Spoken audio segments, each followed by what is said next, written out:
얘들아, 어제가 첫 방송이었잖아, 그치? 어제가 첫 방송이었는데 내가 모니터링을 내가 해보지 못했거든. 그러니까 나는 내 얼굴을 못 보고 찍은 거야. 아니 근데 찍은 거 보니까 너무 못생긴 거야, 얘들아. 아니 내가 원래 짝눈이 좀 심하거든. 그러니까 니네가 봐도 이쪽 눈이 작잖아, 그치? 이쪽 눈 아니니? 이쪽 눈이? 이쪽 눈이 작잖아. 근데 화면으로 보니까 이쪽 눈이 진짜 소멸할 것 같은 거야.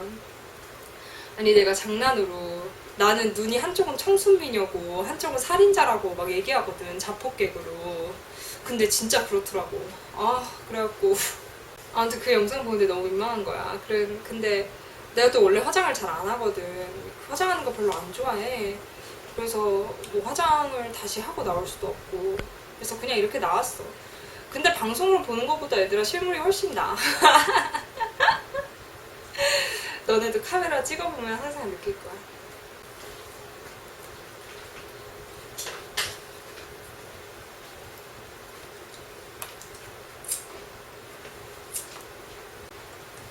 얘들아, 오늘은 내가 이제 여기 사는 사람들이 했던 일에 대해서 좀 얘기를 해줄게.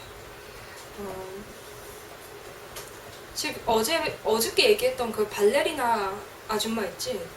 그 발레리나 아줌마는 특별한 일이 없는 사람이었던 것 같아. 그러니까는 그 아줌마는 항상 고시원 안에 머물러, 얘들아. 발레리나 아줌마는. 그리고 내 생각에는 이제 발레리나 아줌마가 항상 청소도구를 갖고 내려온다고 했잖아. 그러니까 그 아줌마의 이제 직업은 고시원 청소인 것 같았어. 근데 청소는 대충 하거나 안 하고 춤추는 것 같았거든. 그리고 이제 고시원에서 그렇게 이걸 보직이라고 비유를 해야 되나? 그런 보직을 맡은 사람들은 얘들아 방세를 조금만 내거나 안 내. 방세를 조금만 내거나 안 내. 그 아줌마도 보니까 방세 거의 안 내고 고시원에 그렇게 살면서 청소 보직 맡고 뭐 춤추고 그랬던 아줌마인 것 같아. 그러니까 그 아줌마는 몸매 관리도 되게 철저하게 했다. 항상 거기 고시원에 되게 조그만 주방이 한 층에 하나씩 있어. 한 층에 하나씩 있다는 거는 한 층에 우리 층에 방이 37개였거든? 그러니까 37명이 주방 하나를 쓰는 거야. 근데 그 주방에서 그 아줌마는 항상 이 몸에 좋은 요거트에 견과류랑 뭐 그런 것들만 먹어. 그러니까 몸매 관리도 하는 아줌마인 거야. 그래서 오늘 내가 여기 사는 사람들이 하는 일에 대해서 얘기를 해준다고 했잖아. 고시원 사람들의 직업 1편이야, 1편 오늘은. 우리 고시원에는 외국인이 절반 이상이었어.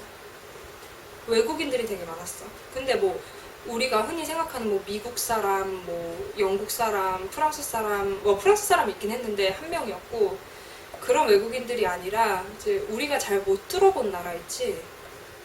그래서 그냥 뭐 동구권 어딘가, 뭐 러시아 쪽 어딘가, 아니면 뭐 아랍, 그런 데서 온 외국인들이 많이 있었어. 근데 너네도 알다시피 그 동구권이랑 러시아 사람들이 좀 이쁘잖아. 그래서 막 인터넷에 짤방 돌아다니잖아. 김태희가 밭을 갈고 뭐 소를 먹인다고. 근데 진짜 그래, 얘들아. 되게 이쁜 그 동유럽 쪽 여자들이 있었어. 근데 그 여자들이 되게 일찍 들어와. 그러니까 새벽에 들어와. 그리고 밤에 나가. 그러니까 한마디로 밤일을 한다는 거야.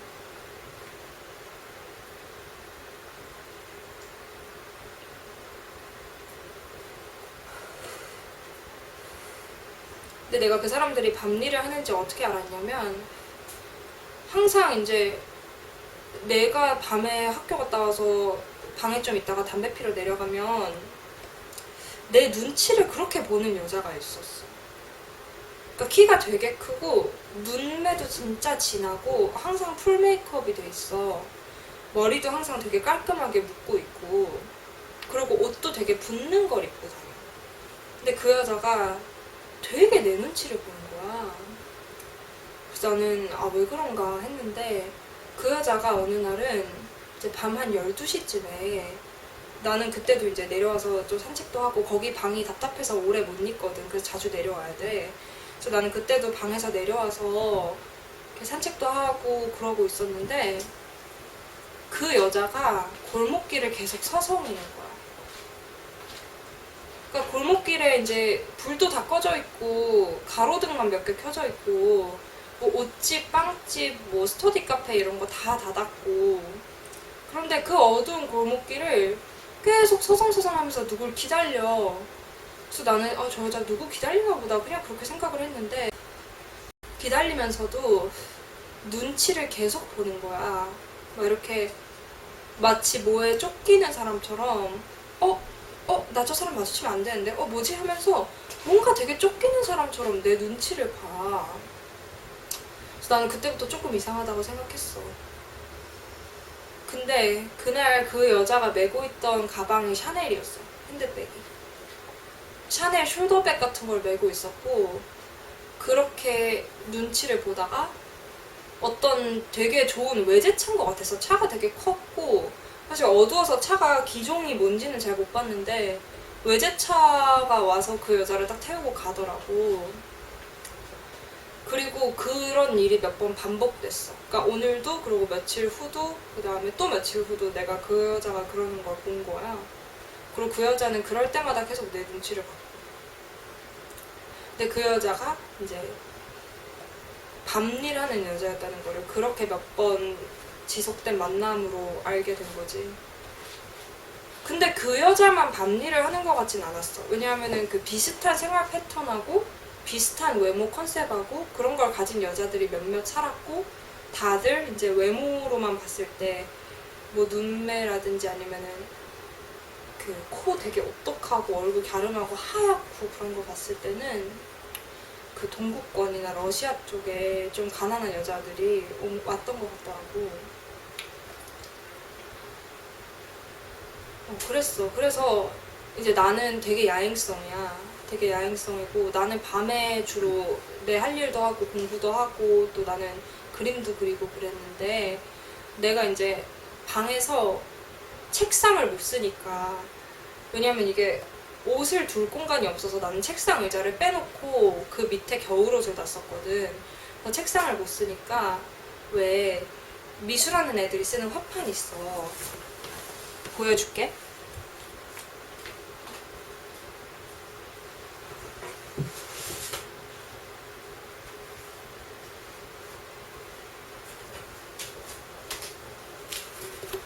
이렇게 생겼어. 화판이 이렇게 생겼어.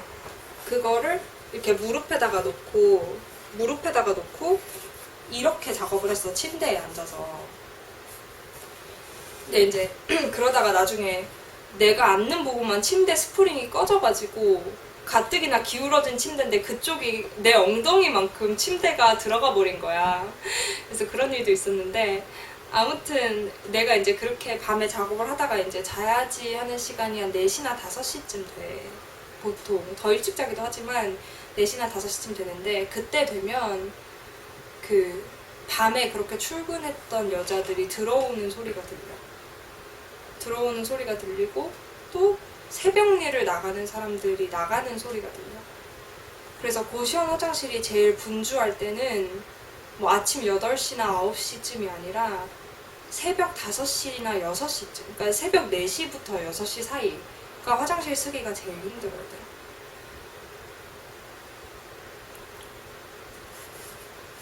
근데 그 여자들이 그러니까 들고 다니는 것도 명품이고 옷도 되게 좋은 거 입고 차도 거기 뭐 업소 측에서 데리러 오는지 되게 좋은 차로 픽업을 해서 다니는데 글쎄 그 사람들이 언제까지 그 일을 계속 할 수 있을까? 그리고 또 그 일을 해서 과연 우리나라에 정착할 수 있을까?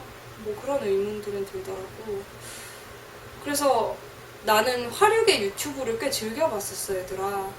그러니까 나는 뭔가 모르게 나는 화류계에서 일해본 적이 한 번도 없어. 한 번도 없는데 이 얼굴에 화류계에서 받아주겠니? 그리고 내가 일할 마음도 없고.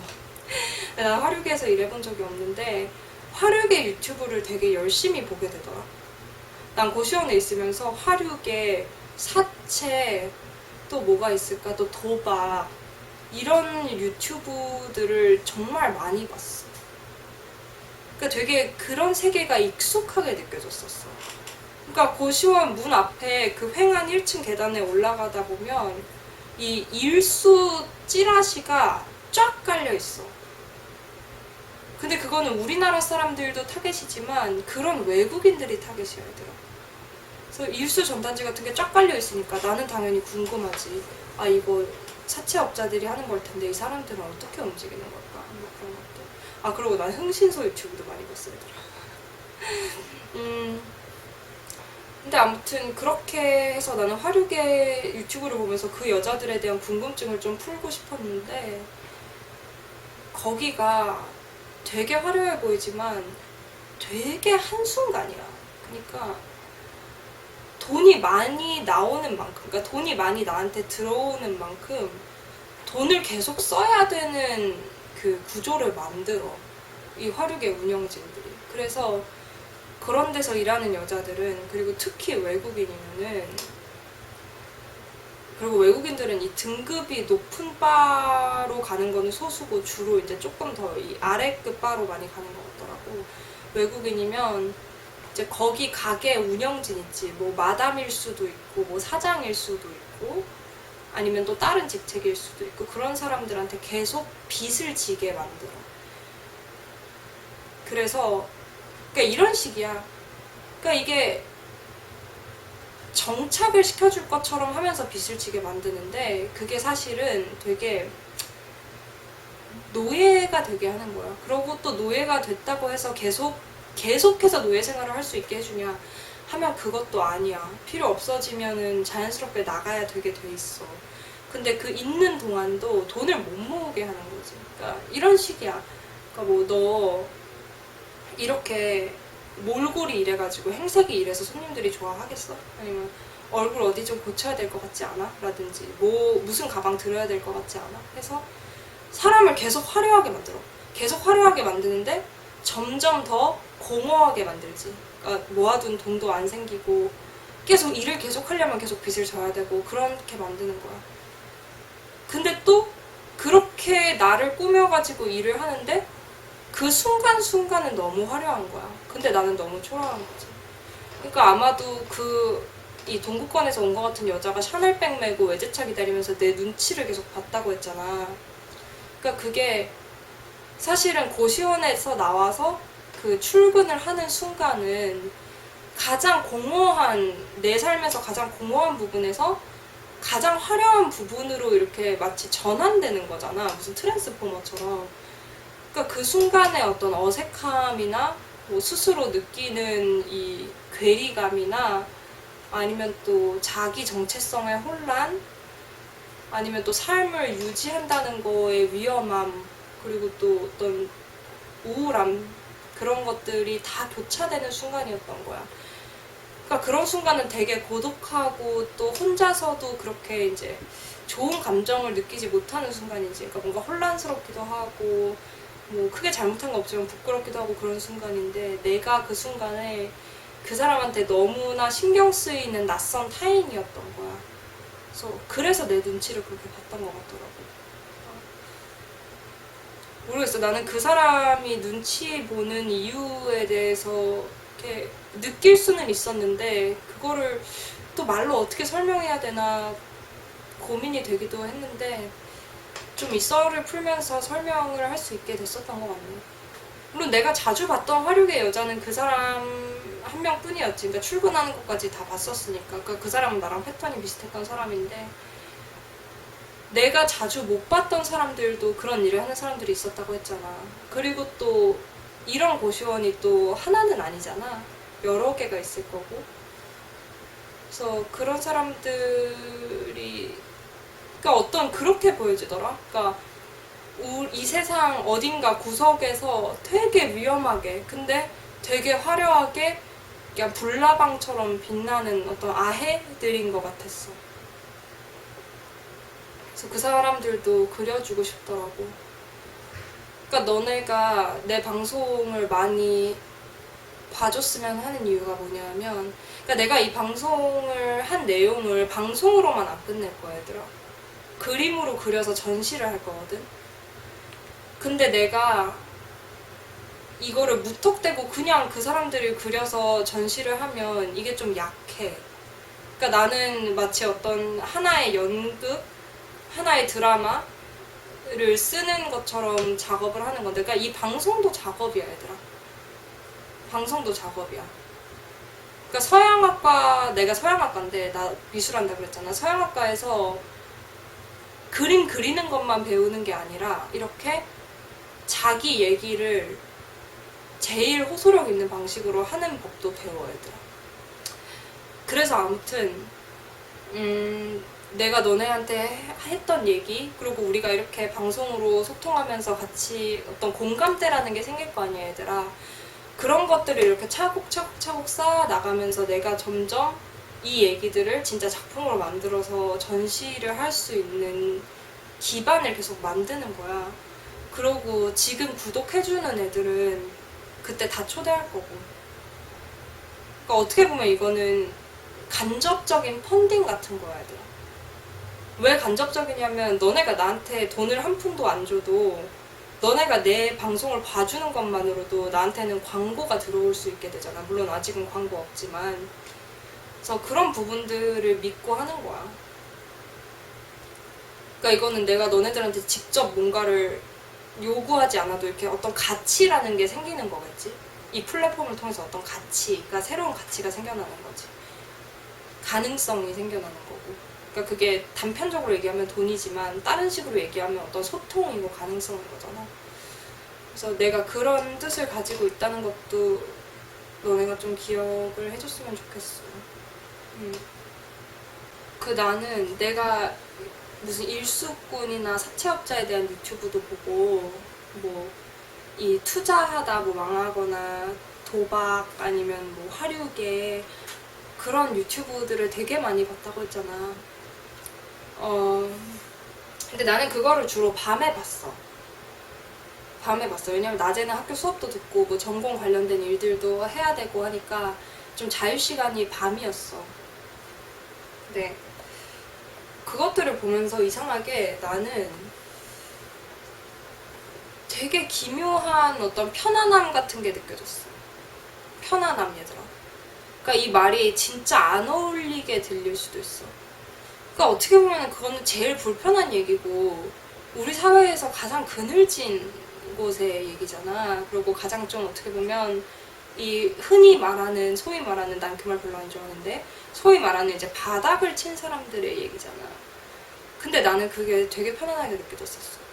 근데 나는 그 편안함이 왜일까, 어디서 나오는 걸까에 대해서 내가 첫 번째로 생각했던 이유는 얘들아 그거였어. 그러니까 내 주변에 그런 사람들이 살고 있기 때문에 그냥 내가 편안함을 느끼는가 보다 하고 생각하기도 했었는데, 근데 지내다 보니까 그거랑 조금 다른 이유가 있었어. 다른 이유. 그러니까 우리가 회사를 다니면 월급이 말일날 들어오지. 월급이 말일날 들어와. 그리고 4대 보험이란 걸 가입을 하고 계약 기간이라는 게 생기고, 또 집을 계약해도 그 이제 자기의 재직 상태를 담보로 해서 돈을 빌려서 또 그 보증금이 유효한, 그 임대 보증금이 유효한 몇 년 혹은 몇 달 동안 이제 집을 빌리는 거잖아. 그러니까 그건 어떤 보장된 삶인 거지. 보장된 삶. 그러니까 적어도 며칠까지는, 적어도 몇 년 후까지는 뭐 그런 식으로 보장된 삶, 적어도 이번 달 말까지는. 근데 그런 삶은 항상 다음을 보는 삶인 것 같더라고. 그러니까 지금 이후, 그러니까 너머를 보는 삶인 거야. 그리고 오늘은 내일을 위한 오늘인 거고. 그런 거잖아. 그리고 회사에서 제일 많이 하는 게 뭐야? 계획서 쓰는 거잖아. 기획안 만들고 뭐 그런 거잖아. 그것도 다 내일을 위한. 그 다음에 어떻게 할 건지, 이거 어떻게 할 건지 회의하잖아. 그러니까 어떻게 할 건지 미래형이잖아. 근데 여기 사는 사람들, 그리고 유튜브에서 내가 또 계속 무슨 홀린 듯이 봤던 그런 세계들의 얘기는 지금 당장이야. 지금 당장. 지금 당장 월세가 필요한 거고, 그러니까 지금 당장 20만 원을 있냐 없냐, 아니면 지금 당장 내가 도박을 할 수 있는 돈이 손에 들어오냐 안 들어오냐, 지금 당장 팁이 들어오냐 안 들어오냐, 지금 당장 내가 술집에 여자를 만나러 갈 수 있냐 없냐. 근데 지금 당장만 해결되면 엄청나게 화려한 일들이 벌어져. 그러니까 이게 그 순간에 계속 중독되는 거야. 그 순간에 계속. 그러니까는 지금 당장 돈을 구해야 되고, 지금 당장 바에 들어가야 되고, 지금 당장 이걸 빚을 막아야 되고 하는 그 가장 위험한 순간들이랑, 그걸 딱 막았을 때 찾아오는 그 되게 영원할 것 같은 안정감, 그게 계속 반복되는 삶이었어. 그러니까 이런 삶은 그 한순간만 긴장해서 모면하면 돼. 그러면 계속 편안해. 그게 쳇바퀴처럼 반복되는 거야.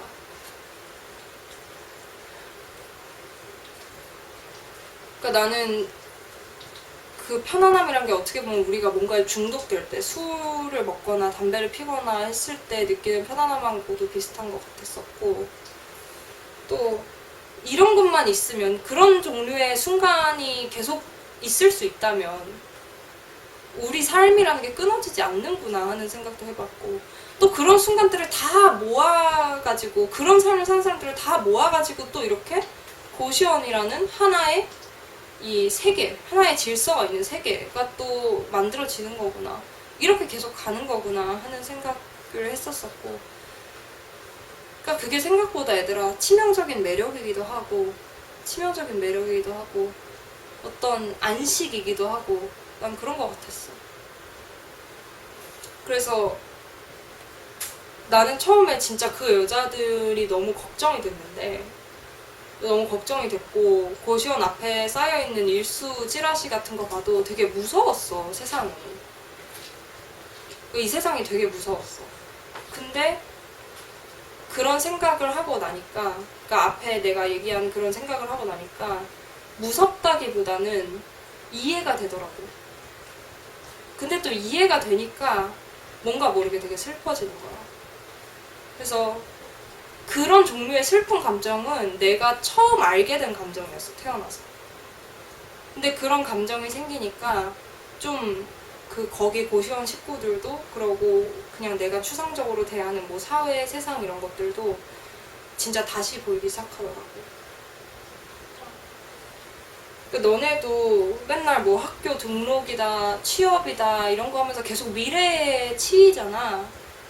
물론 우리는 되게 열심히 미래를 계획하고, 또 우리가 서 있는 이 위치에서 바깥으로 혹은 아래로 밀려나거나 떨어지지 않도록 노력을 해야 되지만, 그게 삶의 전부는 아니고, 그런 식으로 살아가는 게 아무리 힘들어도 내가 그런 식으로 살아야만 그게 삶이고, 그런 생각은 좀 다시 해봐도 좋을 것 같아. 그러니까 내가 그런 삶을 버리라는 게 아니라, 그런 생각을 하고 보면 견디기가 쉬워져야 돼.